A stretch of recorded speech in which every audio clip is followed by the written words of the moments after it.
bakristo bavandimwe, kristo yezu akuzwe, mbifurije kugira umunsi mwiza. Dusangire amasomo atagatifu yo kuri uyu munsi. Isomo rya mbere, isomo ryo mu gitabo cy'umuhanuzi Yonasi. Yonasi abonye ko Imana ibabariye abaturage b'i Ninivi, biramubabaza cyane, maze ararakara. Yambaza Uhoraho avuga ati, si ibi nari naravuze igihe nari nkiri mu gihugu cyanjye? Nicyo cyatumye mbanza guhungira i Tarishishi. Nari nzi nyine ko uri Imana y'impuhwe n'ibambe, utinda kurakara kandi ukungahaye ubudahemuka, ntukomeza umugambi wo kugira nabi. None rero Uhoraho, nkiza ubuzima bwanjye, kuko gupfa bindutiye kubaho. Uhoraho arasubiza ati, ubwo koko hari impamvu ufite yo kurakara? Yonasi mu mujyi yicara iburasirazuba bwawo, ahiyubakira akazu, maze akugamamo izuba ategereje ikizaba kuri uwo mujyi. Hanyuma Uhoraho Imana ategeka ko hamera ikibonobono, maze kikazamuka hejuru ya Yonasi kugira ngo kimutwikire, bityo kimugabanyirize akababaro. Yonasi yishimira bikomeye icyo giti, ariko bukeye bwaho umuseke ukebye, Imana itegeka ko haza inanda ikarya cya giti maze kikuma. Nuko izuba rirashe, Imana iteza umuyaga utwika w'iburasirazuba, izuba ricanira umutwe wa Yonasi, maze arababa. Asaba gupfa, aravuga ati, kuri njye biraruta ko napfa aho kubaho. Uhoraho abwira Yonasi ati, ubwo koko hari impamvu ufite yo kurakazwa n'iki giti? Arasubiza ati, yego, birakwiye ko ndakara byo gupfa. Uhoraho arongera ati, wowe wabajwe n'iki giti utigeze uruhira cyangwa ngo ugihe gukura, kikaba cyarakuze mu ijoro rimwe kikuma mu rindi. Naho njyewe, mbese sinkwiriye kubabazwa na Ninivi, umujyi mugari utuwe n'abantu 120,000 batazi gutandukanya indyo n'ibumoso, hamwe n'amatungo atabarika? Iryo ni ijambo ry'Imana.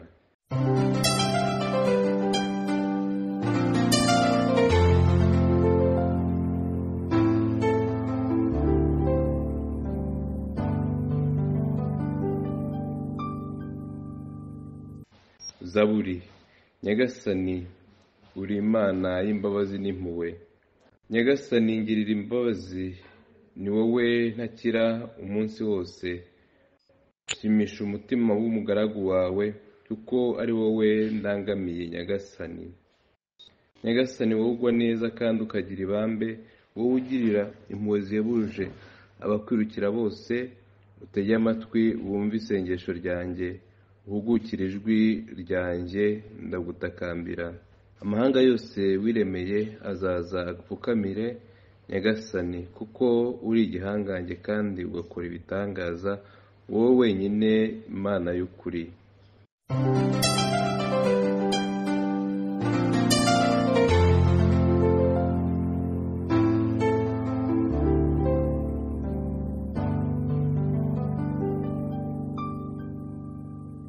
Nyagasani Yezu nabane namwe. Amagambo yo mu Ivanjili ntagatifu uko yanditswe na Luka.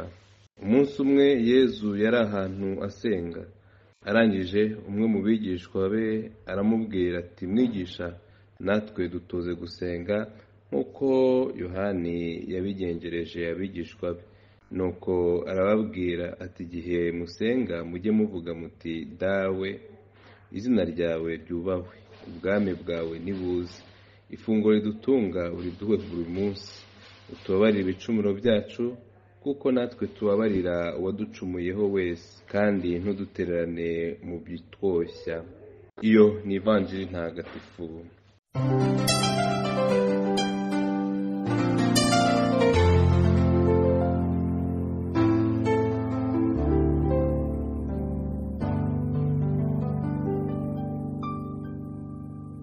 Bakristo bavandimwe, amasomo matagatifu aribanda ku isengesho n'uburyo bwiza bwo gusenga. Mu isomo rya mbere turabona ingaruka z'isengesho ribi, aho Yonasi aterura akitotombera Imana abitewe no kubabazwa n'uko yagiriye impuhwe n'imbabazi abanyaninivi. Aho kwishimira umusaruro mwiza w'ubutumwa yakoze, ababajwe cyane n'uko Imana aho kubahana yabagiriye neza. Ikiranga isengesho ribi ni uko rituruka mu mutima wuje uburakari, agahinda, umubabaro, ukwivumbura n'ukwigomeka. Yonasi azi neza kandi yemera ko Imana ihorana impuhwe n'ibambe, itinda kurakara kandi igahorana ubudahemuka, igahora ihindura imigambi mibi, ariko ntiyishimira ko yabigirira abandi. Hari igihe natwe twifatanya n'abadusabye kubasabira ikintu runaka, ariko bakigeraho tukumva tubagiriye ishyari, tutishimiye ukuntu bakibonye vuba, tugatangazwa n'uko Imana ibahaye n'ibyo batari biteze, tukababazwa cyane n'uko batadushimiye uruhare twagize mu kuronka iby'Imana ibahaye. N'ubundi kubivuga ntitubibona, ntitunabyemera, kuko ari uruhande rugayitse, ruciriritse rw'ubukristo bwacu. Ntabwo twifuza kumenya ko twababajwe n'uko Imana yagiriye abandi neza. Ntabwo twifuza kumenya ko hari akantu kavutse mu mutima wacu kagaragaza ukutishima bitewe n'ibyiza Imana yakoreye abandi. Ibi ntitwabitindaho kuko akenshi ntitubyemera, ntidushaka kubireba, ntidushaka kubona ko twagize intege nke mu byiza Imana yagiriye abandi. Bisaba ubutwari ngo tubyemere. Yonasi rero ni intumwa y'Imana, ariko ntibyamubujije kubabazwa n'ukuntu Imana igiriye impuhwe abo yari yaramutumyeho. Ntiyashidikanyaga ku mbabazi Imana izabagirira, ariko ntiyari yiteze ko byaba vuba na bwangu, nta gihano ibahaye, nta ngorane, nta n'ikiri basabye. Ahangaha turagaruka cyane ku mbabazi duhererwa mu isakamento rya penetensiya. Umusaseredoti aragira ati, ibyaha byawe byose urabibabariwe. Maze yagwa n'ikiru, ukumva ko ikiru kidahuye n'ububi wakoze cyangwa se uburemere bw'ikibi wakoze. Ahangaha niyo Imana igaragariza ko ari Imana. Ntabwo imbabazi zayo tuzigura, nta nubwo iduhana bikwiye n'ibicumuro byacu. Imana ihora iteka itubabarira, itugirira neza, yihutira gukiza umunyabyaha no kumugarura mu nzira nziza. Mu Ivanjiri, umwe mu bigishwa ba Yezu aramusaba kubigisha gusenga. Ntibifuza gusenga nabi, barashaka kumenya isengesho rishimisha Imana n'uburyo bwiza bwo gusenga. Baremera ko batazi gusenga neza, baremera ko kenshi basenze by'akamenyero, byuje uburyarya byo kwisenga. Baremera ko hari igihe basenze byo kurangiza umuhango, bagasengana agahinda, uburakari, ukwiheba n'ubwirasi.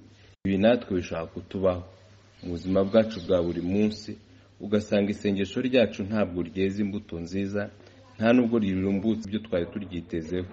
Nabo rero barashaka kumenya uburyo bwiza bwo gusabana n'Imana.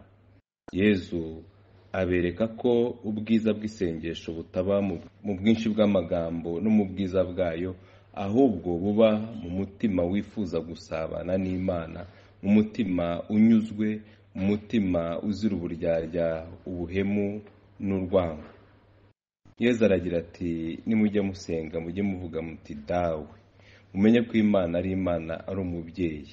Iri jambo dawe ryifungura isengesho ryacu, rigatuma dusenga tuzi ko uwo dusenga ari Imana, ari umubyeyi, kuko iyo tuvuze dawe nuko tuba tuzi ko natwe turi abana b'Imana.